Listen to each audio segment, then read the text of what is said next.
All right, so I want to demonstrate how to use Excel to solve this expected value problem. So basically it's talking about the game roulette. It says there's 18 red numbers, 18 black numbers, 2 green numbers. They're all equally likely.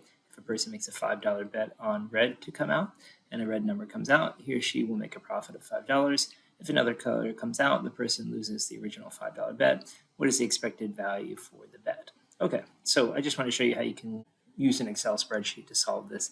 You can customize it to any problem if you want more cells, but essentially what I'm going to do is I'm going to kind of mention the event, right? Like in other words, what happens. And then I'm going to have a column here for sort of the dollar amount. I'm just going to use dollar, but you could use X if you want. And then next to that, I'm going to use probability of dollar. So I'm just typing these things in. They're just labels, right? And then from there, I'm going to have another column here. And that column is going to be dollar amount times the probability of the dollar amount, which is just the information in these two places. We'll see this in just a second. Okay, I'm going to then talk about the event that can occur, and this would be, in this example, we could say red or other, or you could say win or lose. I'm just going to keep it more general and say win or lose, but a win here implies that you have had a red come out. And then there's the corresponding dollar amounts that would result and the corresponding probabilities.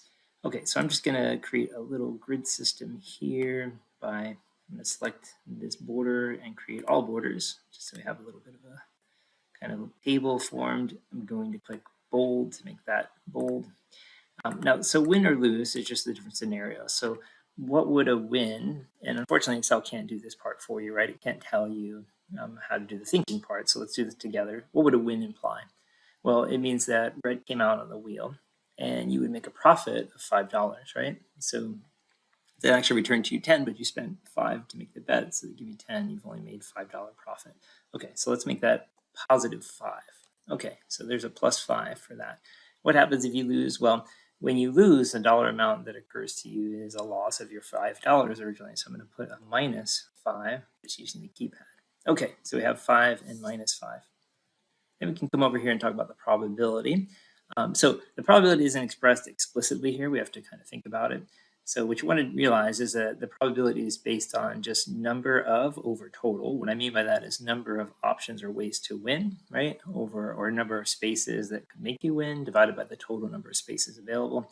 So it does say there are 18 red numbers, 18 black, and 2 green. All the reds would make you win. So I'm going to say that it's a fraction where 18 is on top, and then the total sum of all these numbers is on the bottom because that's how many total possible outcomes there are. So to do this, I'm going to let Excel kind of type it in as an equation. So I'm going to say equals, and then I'm going to just type, like in fraction form, 18, which is how many red options there are, divided by, and then in parentheses, I don't even want to have to do the arithmetic in my head, which is super easy, by the way, but I don't need to worry about it. I can just do 18 plus 18 plus 2. Make sure I close up the parenthesis if I'm going to be lazy and not do the arithmetic in my head, because I want to make sure that all of that is combined together before we do the division. Press enter, and there is my decimal probability. And I can do the same on the other end. But I want to do it a little more efficiently. Since in every other case I lose, I'm just going to do 1 minus, and I'm going to click this cell, right? So again, all I did was type equals, then 1 minus, and I'm clicking the cell where the win probability is, and that will give me the loss probability. And you can check that this is correct if you do equals sum here in this last cell, and you sum these two probabilities together, they should add to 1. Whenever you have all the possible outcomes, the total probability needs to be 1, and in this case, you either win or lose. There's no draw. Okay, so now we just do x times p of x to finish this up, and this is where Excel will do its work.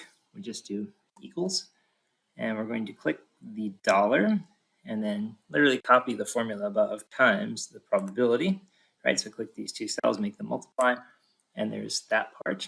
And I do the same for the next one. In fact, you could just actually, forget retyping it in, I can just click and drag then if I want to. I can grab this little cell, drag this down, and now we have the corresponding value, right, for this column. And you can see when you click the cell, you can see what the formula was. It's D6 times E6, and sure enough, D6 times E6 is what we want.